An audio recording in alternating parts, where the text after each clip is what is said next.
we're talking with Duncan Rouleau. First of all, tell us about Man of Action. Sure. Man of Action is responsible with the creators of Ben 10 for Cartoon Network, as well as Generator Rex, the follow-up to Ben 10.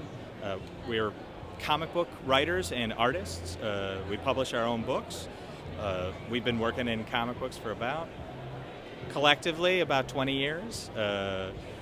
Doing X-Men, Superman, and about 5-6 years ago we started doing our own books and our own titles, and that's with the advent also then with the animation too. So. And what brought you to the decision to go out on your own? Primarily, we would start seeing ideas that we had for Superman or for the X-Men specifically showing up in movies and things like that, and we weren't necessarily getting any royalties. We had done our work inside of the comic books, but those ideas kept on providing avenues for the big companies, and we decided that we should start working for ourselves instead of the man. Really, that was the big reason.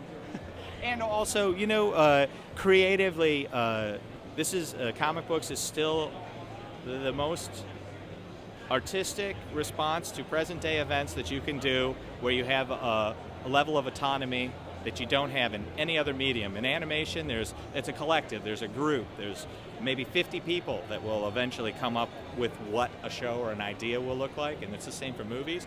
But comic books, it's really maybe 1, 2, at tops 3 people who are involved in it, so we all enjoy that level of freedom. And for you, was there a particular character or a book or story that you read that made you go, this is what I want to do, I'm going to start writing comic books for a living? Sure, yeah, absolutely. Avengers 94. Wow, the exact one. And what was it about that one that just grabbed you?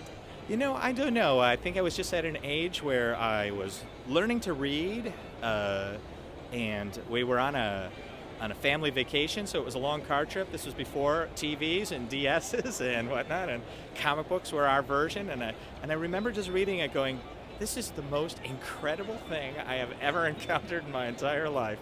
And honestly, it's stuck since then. So.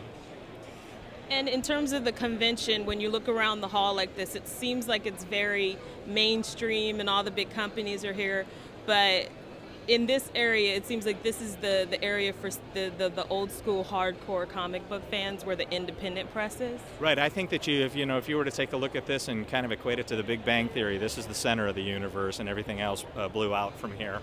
This is really where you get the people who everything else that's been built up around it, the video games, the movies, or whatever, the lifestyle, the whatever terms you want to use, the transmedia or the geek effect, whatever you want, it started right here, in this area. It's the comic book people, it's the comic book creators, it's the artists and the writers, and these characters that everybody loves and admires.